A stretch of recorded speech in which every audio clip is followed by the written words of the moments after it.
there is this cultural conditioning that if you want more, that you are not grateful for what you already have. Mm. You are not thankful for what you've been given. And I think that that is really scary for us to be putting that on to women. And it's also really dangerous for women because it's okay to want more. And also, we've got to define what that means and what the more is that you want, and figure out a way to get it that is sustainable for you in your life. Welcome back to the Empowering Women podcast. I am your host, Shannon Baumgartner. On behalf of Empowering Women in Industry and Charlie Matthews, thank you so very much for listening to our podcast and for connecting, educating, and empowering women. We all rise together. On this podcast, we get real about what it takes to thrive as leaders, humans, and everything in between. Today, we're talking with Marisa Wheeling Ciesluk, a burnout survivor, recovering perfectionist, and the Chief Firestarter behind MWC Leadership. Her message: you can want more without compromise. You can lead without losing yourself. And yes, you can actually grow without burning out. Curious how?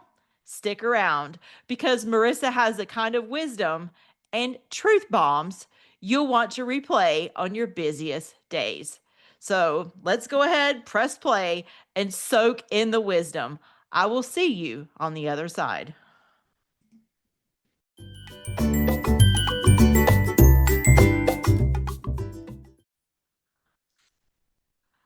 Hello, everyone, and welcome back to the Empowering Women podcast. I don't know about you, but September always feels like you just hit fast forward because school starts, conferences stack up, fall festivals pop up, and before we know it, the holidays are already knocking on our door. It's really exciting and it's a fun time, but it also can feel like a sprint with no finish line. So that is why I am thrilled today to welcome Marisa Wheeling Ciesluk. I think I got that close. She is a burnout survivor, a recovering perfectionist, my sister at heart right there, and the Chief Firestarter of MWC Leadership. Marisa helps ambitious women and people-centered leaders grow without burning out, lead without losing themselves, and want more without compromise. I just signed me up for all of that, Marisa. So today she is sharing how we can navigate this busy season with clarity, courage, and maybe just a little bit of joy in between. So let's get this party started. Welcome, Marisa, to the podcast. Shannon, thank you so much. I am beyond excited for this conversation with you about one of the topics that is very near and dear to my heart, burnout. Yep, burnout. So, Yep. I mean, yes, you've had your own struggles with burnout, like many absolutely. other women. So Yes. as most people know, I love to start with story, but before I dive into the story, I'm going to repeat back to you something that you say, which is you can grow without burning out. You can lead without losing yourself. You can want more without compromise. I think that is so powerful. Where did this philosophy come from in your leadership journey? Yes, that's such a good question. So I will take you back to 2016. I had just received the promotion for the job that I had been wanting my entire professional career. Mm. Simultaneously, we found out that we were pregnant with our first and only child. And so I was in this bit of struggle, right? I'm getting ready to navigate this new role at home as a mother. And I'm also getting ready to navigate a whole new role where I'm going to be a senior leader responsible for people development, responsible for the politics, and responsible for myself as well. And so in that moment, there was this voice inside of my head, inside of my body, that kept saying, Marisa, you are made for more and you want more. And I ignored that voice. And so fast forward a little bit, and I find myself at an event at work. Everyone around me is joyful and having fun, and they're dancing and they're being silly and goofy. And that's something that I would have normally have engaged in. And because I'm just that type of person. And I was sitting on the sidelines. I was sitting on the sidelines. I wasn't engaging in this silliness and this celebratory moment. And I remember in that moment, I was like, is this it?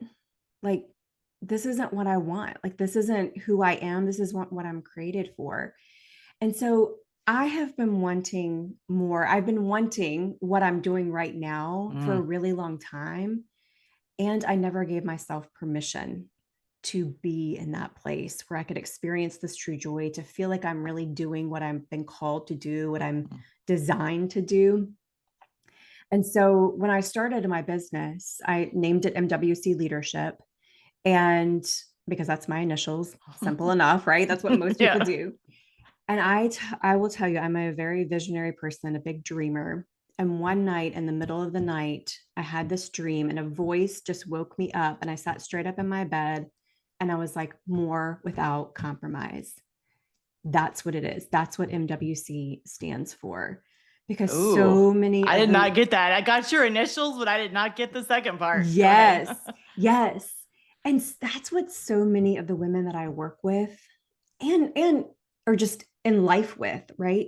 So many of us are wanting more, we're craving more, we know that we are made for more, and yet we are afraid to give ourselves permission to do that, to want more. And I know we're going to dive a little bit more into that conversation, but that's really what it was. It was like I was in this position that I wanted, and yet I wasn't myself. I had lost who I was in that process. Yeah. And I think I can speak from experience and from, to your point, women I life with, we'll call it that. Yeah. Is that we're pressured because if you look at mine or another person's resume on paper, they're like, well, you've got this wonderful trajectory. You've got this great job at a great respected company. What do you mean you want more? What more can you want? Like you can hear the people in your life, friends or family, they may not say it, but the tone says it. Absolutely. And I think that is the danger, right? For so many women is that there is this cultural conditioning that if you want more, that you are not grateful for what you already have. You are not thankful for what you've been given. And I think that that is really scary for us to be putting that on to women. And it's also really dangerous for women because it's okay to want more. And also, we've got to define what that means and what the more is that you want, and figure out a way to get it that is sustainable for you in your life. So the good title of a book, Marissa, when you decide to go there, more without compromise. I love it. I know. It's funny. I was just telling my husband last night, I was at an event and the person I was talking to, they were like, have you written a book? And I was like, not yet. It's coming. So stay tuned. Well, put me on that list when you do. I want to read it. Yes, absolutely. Well, before I want to get into some strategies today, as you just alluded to, but before we get too deep into that, I want to talk a little bit about your work. So if you will tell our listeners some about your coaching business, what leaders you typically work with, and what challenges are you helping them to solve? Yes. So I work primarily with women who are in that middle management, that messy middle. If we want to put a positive switch on it, I call it the mucky middle. Yes, that really awkward place where I think the people in the messy middle have the murky middle have a really unique perspective. They can see what it means at the top, but they're also still close enough to those that are, a little bit lower. They've got a really special and unique perspective. So I work with folks that are in that power middle. Let's call it the power middle. Ooh, I like that. And on up into the C-suite. And so women that I'm working with are high achievers. They are ambitious. They want more out of life, and they want it on their terms. And so many of them are coming to me because they are brilliant in their industry, and they may not know how to lead people, because leading people is really hard and complex because people are messy and complex. Mm-hmm. And there's never, you never master it, in my humble opinion. And everybody's different. So it could be a similar situation, but the person is different and you may have to handle it completely differently because it's a different human. Exactly. And a lot of the work that I do is, so often we skip over doing our own work and go right into trying to develop other people. And so that's a lot of the work that I do with the clients that I coach. We talk about building sustainable practices. We talk about what are their core nutrients, what do they need to thrive and survive. We talk about how to recognize those burnout triggers. And then we also talk about how do you lead people in a human-centered way? Like, how do you see them as human beings, as people? And like you said, recognize that each person is going to be different and that you've got to kind of get to know that person and build that trust and that relationship. So I help women at all different levels. I also work with women who own businesses. And so I have lots of clients who are, again, brilliant in their industry and yet have never been equipped with or taught how to lead others. And so providing them with that safe space to kind of talk about what does it mean to lead in a way that's authentic to me so that I don't burn out. I feel like, Marisa, you've been sitting in my office at work. I've got a little camera. You probably got a long client list because I have a feeling I'm not by myself. No, you're not. You're not. You're not alone. Oh, goodness. Well, let's dive into some of the how do we do this stuff. So September, I jokingly say it feels like a second January for so many. And I mentioned this on the outset, but you've got back to school. You know, obviously, in my mind, the holidays kind of start with Halloween if you celebrate that.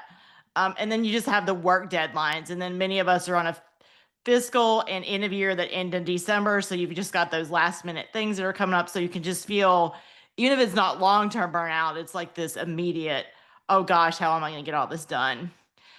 I just think, why do you think this is a season where burnout sneaks in the door? I love this question because it is just like January, right? In January, we think that that magical flip of the calendar from December 31st to January 1st, that we are going to magically change and shift, and everything that we've always wanted to accomplish, we're going to make happen in January and February of the following year, right? We got this, right? Yeah, we got this. We got this. Yep. Yeah. And then about, 3 weeks in, it's like, I can't do this anymore, right? Yeah, Because you're like same old crap, different year, right? Exactly. And I think that happens in September because just like you mentioned, we've got the back to school. Everybody's kind of like, okay, Q4 is around the corner. We've got to start, making sure that we achieve these goals and get our revenue and all of these things in order before December 31st. I think this is a very dangerous mindset because this is where, and I see this so much because so many of my clients are those high achievers. And I will admit, in full transparency, I am one of them. I am an all in, go big or go home type personality. And so I think this is what happens is we are like, okay, we've got 4 more months in the year. Let's see how much we can get done. And then we'll rest at the holidays. And I think or more like crash. That's what I find I do. Yeah. Yes. And so I think this is where burnout, like you said, sneaks back in the back door because we don't create and build sustainable practices. And that's what I coach clients on, is helping them to build sustainable practices so that when we see that Q4, like the red alert going off, we're not freaking out. We're like, nope, I've built consistency and sustainability throughout this year. I'm going to do this. I'm going to have a soft landing to the year.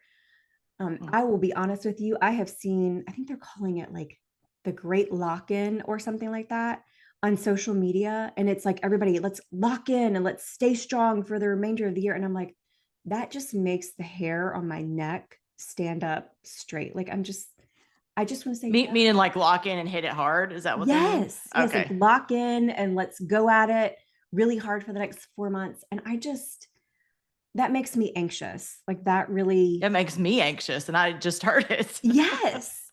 It makes me anxious because it's like, I think it creates this urgency that doesn't need to be there. And that's only going to increase our stress levels, which is then going to increase our opportunities for being burned out, which is, again, not good for anyone because there's so many impacts of burnout. Yeah. And some of those deadlines, to your point, are false. They're deadlines we've put in there for ourselves. I mean, some of them, I guess, are the greater environment. Like if you work for a public company, you likely do have end of quarter goals you have to reach. So there's probably there's still sort of false goals, but they're much bigger than an individual. Yes, exactly. But some of them are, oh, I have to read this book. I'm making that up. By the end of the year, my life's going to be over, right? Yes. And that's why I always look at goals and I'm like, are these should goals or are these gift goals? Like, are these goals that are going to light us on fire and give us life? Or are these goals that we feel like we have to do because this is what everybody says that I should be doing or that I should be, creating or building? Yeah, it's one word, Marissa. I've been trying to, you can't remove should from your vocabulary, but I'm trying to use it less. Yes. And I think I fully support that because I think that's a word that we overuse and it gets us into trouble a little bit. Yeah. And comparison thinking, right? Yes. Comparing to others. That just doesn't help. Yeah. Yes. Yeah. Well, to your point, many leaders tell themselves, if I just push harder, I'll get through this season. And that season could be anything. It could be the launch of a project. It could be what we just talked about. Why do you think that mindset backfires both professionally and personally? One phrase: the goalposts keep moving. The goalposts keep moving. Yeah. Right. And we set ourselves up with, because I used to do this too. I'm like, let me just make it through this project. Let me just get through this event. Let me just get through this season and then I'll rest. If there's anything else that, if you don't take anything else from this conversation, rest is not earned. You need rest. Rest is part of the recovery process. I love that. Rest is not earned. If you didn't write that down, write it down. Yes. Rest is not earned. It is part of the recovery process, and we are designed to rest. We need sleep. We need, and not just rest as sleep, but mental rest. There's a physical rest, emotional rest, soul, spiritual rest. There's a great book, and her name is escaping me, but called Sacred Rest, and she talks about the 7 different types of rest that we need. And when you are constantly pushing through to the next event or through this next season or whatever it is, you are not giving your body time to recover. And that, guilty as charged, Marissa. I do this all the time. Yes, I do too. I do too. So do as I say, not necessarily as I do. I get it. And I think that's the human side here that I want folks to know, is that this is the work that I do. And also I am still struggling and navigating it as well. So this is a constant, reassessment, bringing awareness to it. It's definitely something that we have to constantly be thinking about. Yeah, I love your perspective though, because even if it's not the same, maybe, okay, your project's over and you've done whatever, there's always another goalpost. So it's not like a football field where there's 2 goalposts and you're done. Right. There's always a new one. Yeah. Right. And they stay where they are, right, on that football field or whatever. Right. When it's in life and we're in charge of the goalposts, we keep moving those goalposts. And so we don't ever allow ourselves that space to relax and rest and recover. Because honestly, that's the beauty of life too, right? Because you should be growing and learning and becoming a better human, right, through your whole life. And there's always some kind of goalpost out there. Yes. We want to continue to grow and develop. And we have to also pay attention to the needs that we have. Again, physical, mental, emotional, spiritual. We have to pay attention to those and give those some love and attention as well. Well, I love that. I'll find that book, Marissa, and I'll put it in the show notes. You called it Sacred Rest, correct? Yes. Okay. Yes. It sounds like a good one. It is. It is one that I keep going back to time again. Well, as we talked about earlier, you work with leaders who want to grow without burning out. So what are 2 or 3 practical strategies that our listeners can start using right now to calm the chaos without losing their drive? Yes. Okay. Number 1, This is the most underrated leadership advice ever. Take a walk. Take a walk. Not take a walk for exercise. Take a walk to just go out, be in nature, soak up some vitamin D, let your mind settle and clear, right? That is something that I do daily. It's also something that I do with my clients. It's called a wonder walk. And we go out and just pay attention to what's around us. Get out of the four walls of the building that you are in. Get out of the Zoom window that you are in, or the Microsoft Teams window that you are in, and go out and experience nature. There is so much creativity and clarity that can come when your body is outside and in movement. So that is one thing that you can do. It does. It is wonders. definitely underrated. I've not heard that one before, but I do know that works. Yeah, it is one that we just kind of dismiss, right? Number two is identify what your core nutrients are. And so core nutrients are the qualities and the energies that you need in order to thrive and survive. So pay attention to the 2 or 3 core nutrients that you need. Pay attention to what's lighting you up. Pay attention to what's nourishing you. Pay attention to what's depleting you. So I'll give an example. So for one core nutrient that I need is connection with other people, connection with myself, connection with nature. So when I look at my calendar, I ask myself, what is on my calendar for this week, this month, that's going to feed my core nutrient of connection? How can I feed that? So taking a look at your core nutrients. And I have a great exercise that I do. I was going to say, I hope you have an exercise for that when you work with your clients, because I'm sitting here thinking it may not be readily apparent to you yourself. You probably need somebody to help you see that. Yeah, that is something that I do with my clients. I take them through, and some people call it values work, and I think values is good.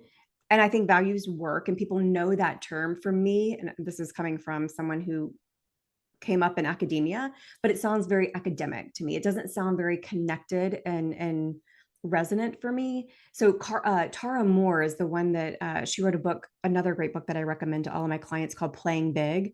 And she's the one that utilized this term. And it really resonated for me, because core nutrients, again, are those things that you need. And like we give ourselves nutrients in food. We also need those qualities and those energies to help feed our soul and keep us alive and well, so that we can lead and live well. Yeah. I can see how values are different. So like my top value is authenticity, but that doesn't necessarily help me identify what feeds me, right? Yes.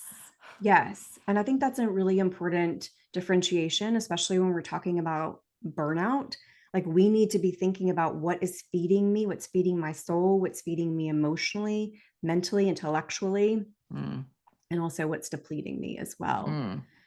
Yeah, those little energy zappers, they'll get you every time, right? Yes. I think the third thing, and I do this with clients as well, take out your phone or your calendar if you're still old school, and I have been known to do this too. Take out your planner, look at your week or your month, and identify, like, where are the meetings or the events that you are going to. Which ones of those feel like they are shoulds, or that you have to, versus the ones that you want to. Look at where you are contributing, where do you need to be?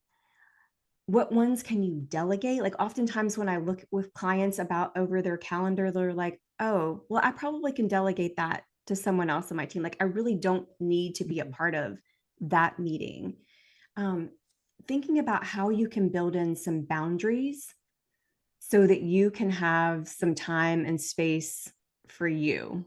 And I think that's really hard to do in theory. And also, I think it can be really transformative practice. I think it's really transformative, though, to your point that you use, because what I'm learning is sometimes as a leader, when maybe you step in out of a good reason, right? You want to help somebody, right? Sometimes if you do it too often, you're creating dependency. And if that person grows and moves to a different role, or you move to a different role, now that dependency is broken in a good way.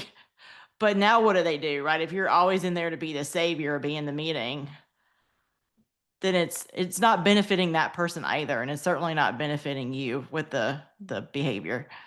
Yes. And to your point there, like as leaders, we're there to help care for and develop other people. And if we are constantly stepping in, if we are constantly being the crutch, constantly taking their place, then we're not helping them to grow and develop in a way that's going to be meaningful for them and their growth and development. I love those. That take a walk's my favorite. I need to do that more often. It's one of my favorite too. Well, we talked about this on the outside, but I have to say outset, pardon me. But I love this line, leading without losing yourself, because I've done this so many times. So when I read this, I was like, oh man, that sounds familiar. What do you think losing yourself looks like in practice? And how can leaders see some warning signs before they actually get to that point? Yes. Okay. So in practice, here's what it looks like. It means editing yourself in a meeting. So not speaking up, not sharing your idea, not sharing that you disagree with something, perhaps simply because you want to just keep the peace. That's one thing. Another thing is dimming your light. So not letting your brilliance shine. Again, not putting yourself out there and telling people about the value that you might bring to the table. It's also when you are like, I have no idea what brings me joy anymore in work or in life, when you can no longer identify that. When your identity is so wrapped up in the role or the title for work, when you can no longer tell people about yourself without telling them about what your title is at work, that is a sign that you may be on the path to losing yourself. I'm laughing because I'm thinking about this person I've had business dinners with before, usually in a team setting, and the person has a hard time like not talking about work. Yes. Yeah. And I think that is a true sign that you are not, we want people that are whole, right? So I want to know like all of the identities, all of the hats that you wear. I'm not just a leadership coach. I am also a mom. I am also a partner. I am also a newly minted room parent for my daughter's third grade class. I am all of these things, right? Right. And so when I am only wrapped up in one sole identity, and that could also be like you were wrapped up in a caregiver identity, right? Yeah. That can also be a sign that you're losing yourself. Another one is letting your calendar dictate what you do rather than those values, those core nutrients, like rather than that, like your calendar is not your own. Those are all some things that can point to you may be in the path of losing or on the path of losing yourself. I think the important thing to remember here is that it's not just one little thing. It's these little compromises that we make over and over again to ourselves and to our identity. It's kind of like that paper cut, right? That one little one, it hurts, but then you keep doing it and it gets really deep. It starts to get really hurtful. I think some of the warning signs are resentment. This is something that we don't talk about a lot. And when I'm talking with clients and we have that safe space for them to really bring up what's coming up, you hear the resentment come out. And that's where I was too. I was resentful of my boss. I was resentful of my peers, my colleagues, my husband. Like that was when I knew that I was in the thick of burnout. I think another warning sign is that you can't identify what you personally want. Like you have so much wrapped up or you don't know what you want outside of someone else telling you what you want. I can relate to that. Yeah. I think that's another warning sign. I think those are probably some of the biggest warning signs, and just paying attention. I think also your body your body gives you clues, right? And so often when we are so stressed, not giving ourselves time for recovery, we are ignoring those bodily signs, those physical signs that are warning us that we are burning out, that we are losing ourselves. And so paying attention to that and paying attention to that internal voice. Yeah, Yeah. I have to say, Marissa, I've been there a lot of times with resentment, and it's a very powerful emotion that can consume you if you let it. 1000%. It's probably not quite up there with betrayal, but it's pretty close. Like it really can suck the life out of you. Thank you for saying that. I appreciate your vulnerability because that is so true. It can consume you. And I think when I talk with women, I think that's what comes up the most is like they almost feel guilty for feeling resentment. And I'm like, no, let's put this out on the table Oh because yeah. that is giving I us shouldn't feel this way. Yep. no, like there's the should, Yeah, right? exactly. I think it's we feel like we have to be prim and proper and we can't talk about being resentful. And I think Mm, when we put it on the table and we just let that be and sit with it and sit with the discomfort of it, I think it can be not only healing, but I think it also can be very powerful yeah. in helping us build a new path, build a bridge to where you want to be. And Yep. so I think it is really helpful to name that and put it on the table. Yeah, because I think if we're thoughtful about it, we're much more in control of it than we realize. But I've almost found myself too getting in the more victim mentality when I get really far down the resentment rabbit hole. And that never helps because then you're losing control, I'll call it, on top of it, losing control for yourself, not for other people. Yes. Yes. I have also been down the victim mentality and I have to often check myself like, whoa, okay, let's check in here Yeah, because this is not helpful it's or not helpful. no. Yeah, It or makes it so much healthy. worse. I feel like now we're having a therapy session for me. No, I'm kidding. I'm joking. Well, sometimes people call me a work therapist. So, Yeah, yeah, there you go. I'm not a Well, I think licensed we all need therapist. one of those, Marissa. Yes, fully. Yes. Well, I think for women in particular, there's a belief that wanting more career growth or more family time or more personal fulfillment, it could look like different things, automatically means compromise somewhere else. And so, how do you help people reframe that story? Yeah. Again, I think compromise, I think we have to, let me go back. I think more has become a dirty word, and it's not a dirty word, especially for women. What I help women do is name what they want more of, help them explore why they want or need more of that, and then make more aligned and intentional decisions. Going back to what you were talking about with the word should, my work is really helping women to stop shoulding all over themselves Yeah, because I we are love that. really, I yes, think you're the one I heard that from. I love yes, that. we are really good at doing that. We are really good at doing that. And so that is what my work is about, is helping them to stop shooting on themselves. One of the exercises that I do, again, this is from Tara Moore's work, is an inner mentor exercise where we go in and we do a visualization exercise where you can go in and meet that wiser version of yourself, that version of yourself that's 10, 15, 20 years down the road from where you are now, and meet her and let her help you currently to figure out what it is that you want more of and name it.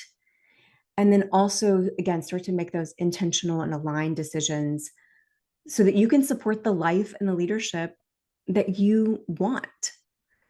And so But those, Marissa, are some powerful conversations because naming that is scary, I would think, for a lot of women. it is. It is also very empowering. True. Good point. And I think that inner mentor exercise is so moving and so transformative because that's something that you can also then tap back into at any point. Like sometimes when I'm working with a coaching, we'll do the inner mentor exercise, and a few months down the road, we come back up and I'm like, let's check in with your inner mentor. And so being able to access that inner wisdom, because I think that's where the compromise comes in, is that we have been, again, conditioned and taught that we need to not listen to the inner wisdom of ourselves and rather listen to the external voices that are out there in culture. And that's what happens is we start seeking more that is not who we truly are.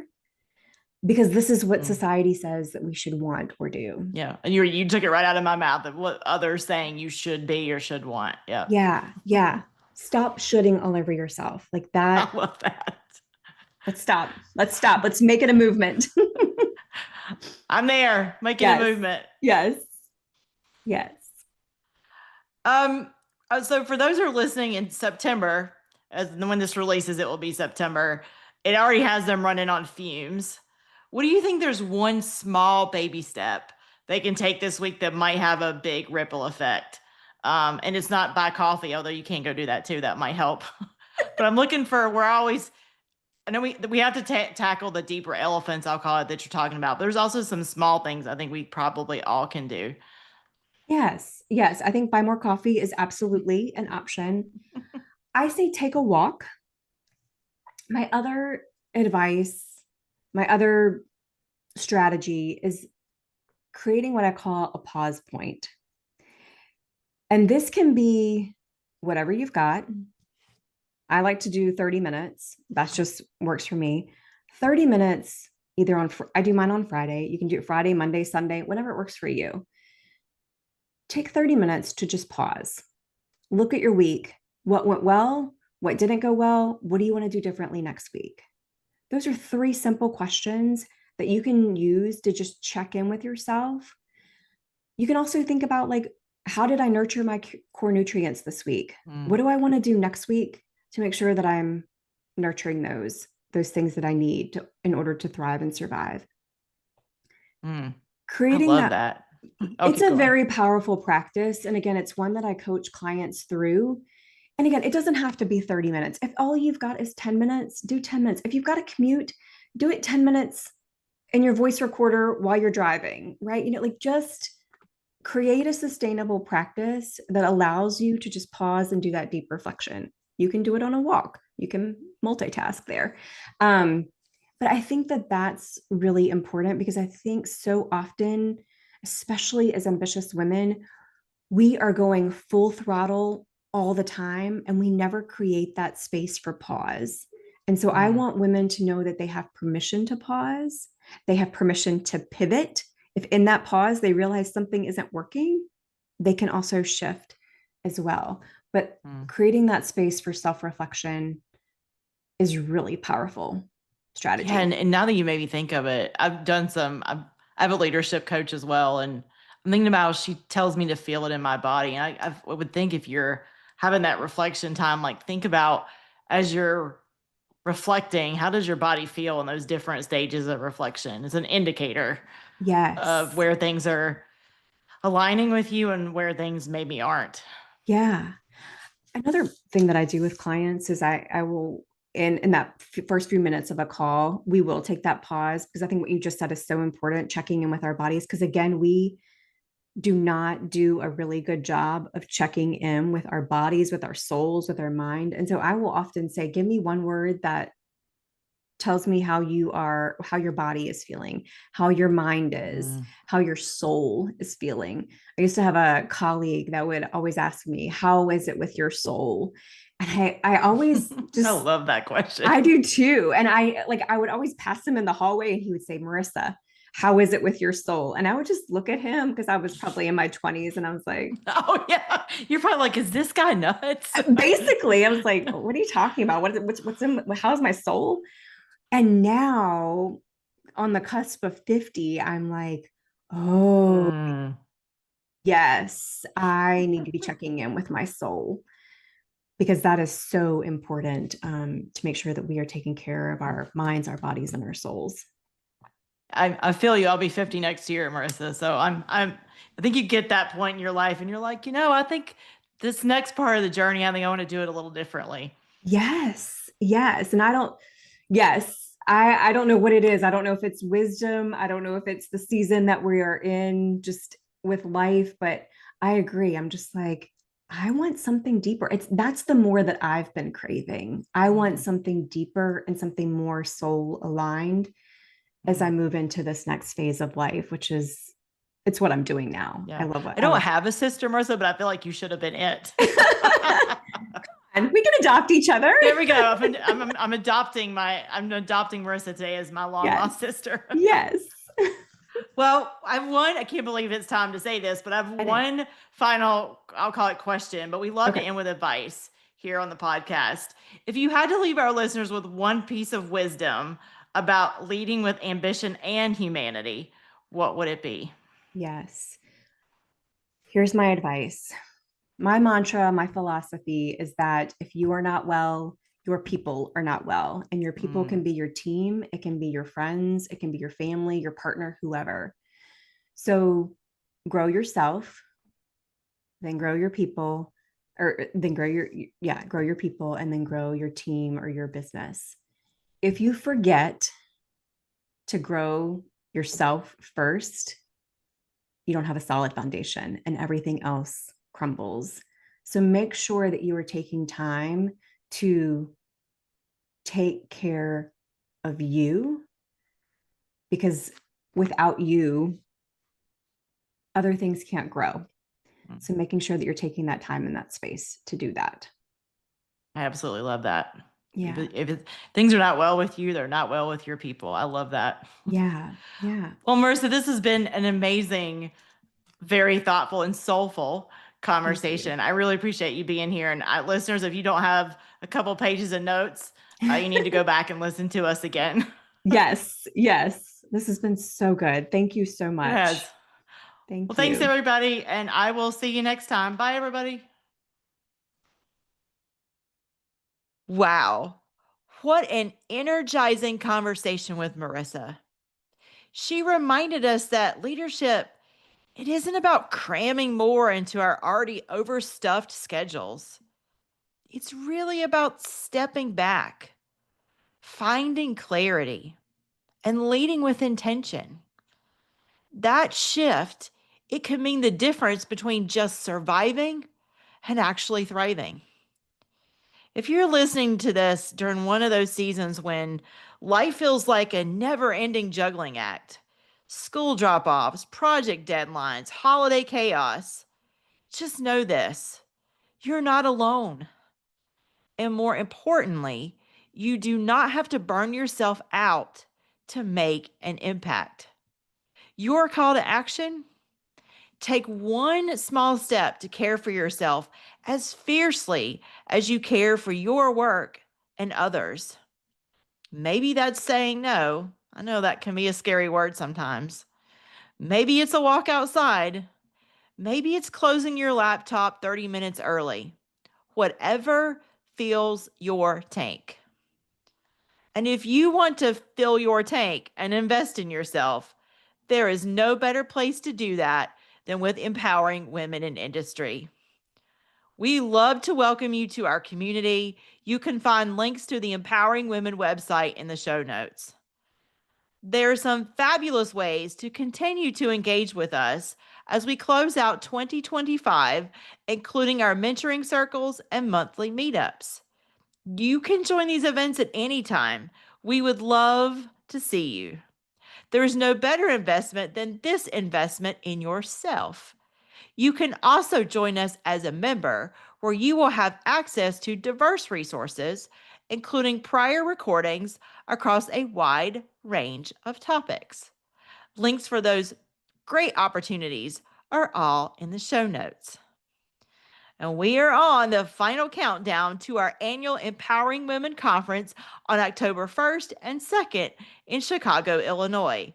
It's now a 2-day affair. Your time to register, it's quickly closing.